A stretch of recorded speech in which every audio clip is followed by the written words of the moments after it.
presents another episode of Before You Buy, the show where we give you some straight up gameplay and some first impressions of the latest games releasing. My name is Jake Baldino and I've been playing Resident Evil 7 non-stop. Just an FYI real quick, most of this is early in-game stuff. I edited the video to avoid any spoilers. I've been a pretty big fan for the series for all its ups and downs, and there was a lot of hype for Resident Evil 7, but I'll admit that I was actually pretty nervous. But it turns out I totally underestimated how much Resident Evil 7 is a traditional return to form to the original Resident Evil feel and formula. First things first, this game has a hell of an opener. Like, in terms of sound, the atmosphere, and the looks, the game just makes a crazy awesome first impression.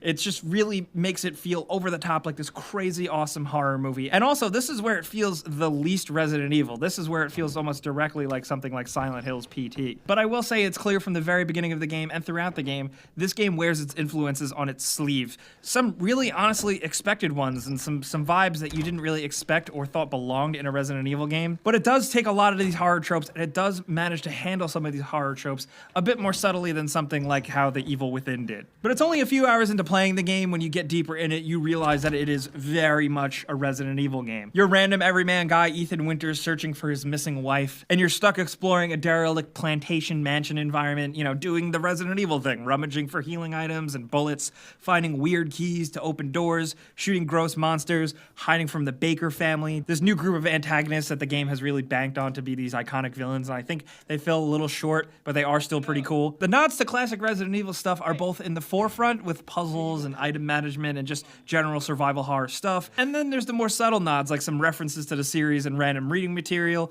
little nods here and there like draining bathtubs and stuff like that, stuff you wouldn't really pick up on unless you were really into the series. But I think the experience here is overall very good. It's very different, but it's also very familiar. You'll notice I got this far without even mentioning that this time around the game is first person, which completely, you know, is against everything Resident Evil has really been. And I didn't really mention it because you barely even notice it. The game, the controls, the atmosphere, the shooting, the inventory management, it all feels so much like any other Resident Evil game, except for 6, I guess, that it just doesn't really hurt the game at all. Honestly, the first-person perspective is really awesome. I grew to really like it very quickly, and I barely even noticed it. Especially because this is the first Resident Evil game in a while that's actually scary. Is the game really scary?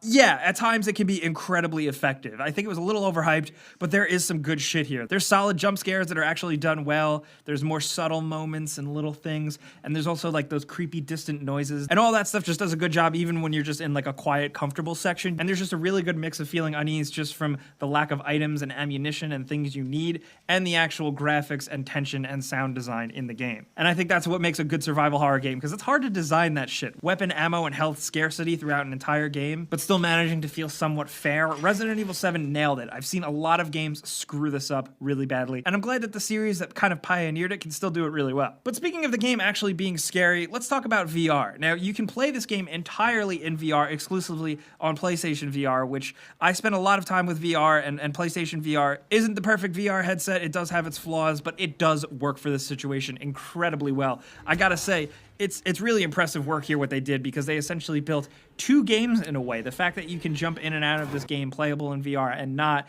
is very impressive. Now, I went gung-ho because I thought I had my VR sea legs playing on my Vive all the time, but I could just blast through this entire game in VR, and honestly, it's really exhausting. It's mentally exhausting. You will feel sick after a while, not just from the general moment-to-moment gameplay, but just more from fatigue. The way the game is designed in VR gives you multiple ways to actually control and move around the environment. Some are very jarring, some are more smooth and easy to get used to if you don't play a lot of VR. And honestly, if people are playing this in VR, I think the game is going to have a lot of VR newcomers, so it's good that it's really accessible and easy. And I've seen some people say that they get sick just from playing for a little bit, and I didn't experience that. I got some long-term sickness, which may have just been PlayStation VR calibration, but ultimately I spent like between 3 and 4 hours straight in VR mode. And that's where the scares work the best. When the stuff gets right up in your freaking face, it's really impressive. It's not all good. I do have my complaints, but I do want to gush about the environment design here. I love the look, of course, because it's very different. It's in Louisiana. It's a very different style, but it still manages to feel Resident Evil with the weird moonlight streaming through the trees, the boarded shutters, the wind blowing, the ravens caw-cawing in the background. It all just works, and it's all detailed, and it just makes you want to explore these environments from top to bottom. Actual combat itself is very fight or flight based.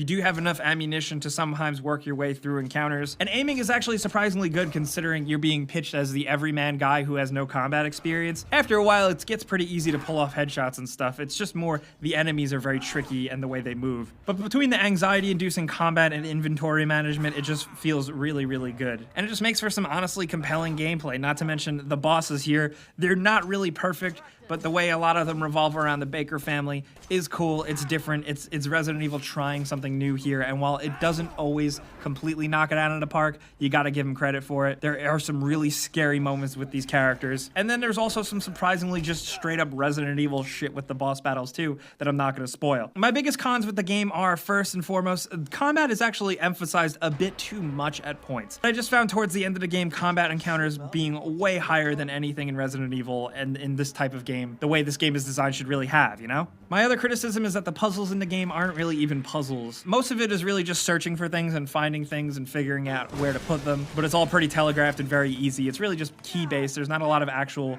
cryptic puzzles. I think I can count on one hand the amount of times I actually had to use my brain and critical thinking. As a game that is so much of a return to form on Resident Evil, I expected more of a challenge on that front because the rest of the game is really, really damn challenging, and that's why I loved it so much. I was hooked on how freaking hard this game was. Every encounter, every boss, every moment-to-moment enemy in a hallway, everything was challenging and nerve-wracking and anger-inducing, but I loved it. It's just a good old-fashioned, challenging, regular video game, and I like it for that. Now, in terms of the actual Resident Evil universe, I myself was somebody who had pictures of Chris Redfield and Jill Valentine on their locker as a kid, and this is what I was worried about the most with the game, because honestly, the lore did get a little out of control, but I still really like it. Without spoiling anything, there is an explosive ending in the game where you realize how things are connected to the main series, but it's mostly unsatisfying. I personally think they should have just completely rebooted with this and not left it connected to the rest of the Resident Evil games. And I say that as someone who loves all the weirder sides of Resident Evil lore. But thankfully, on the flip side, I do think the end does raise some interesting questions that I would like to see answered. I do chalk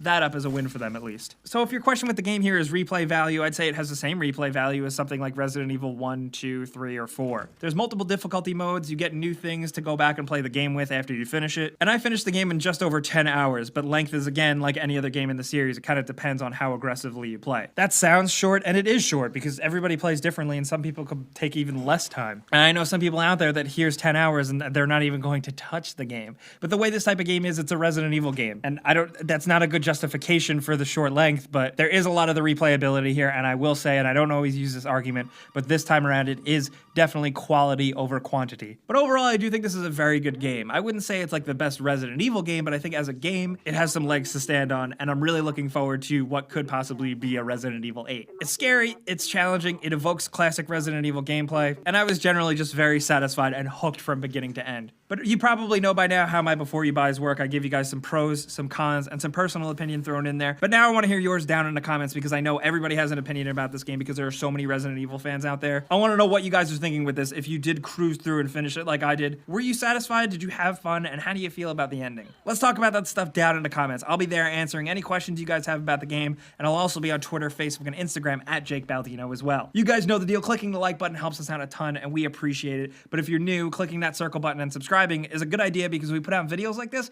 every single day. But as always, thanks for watching, and we'll see you guys next time.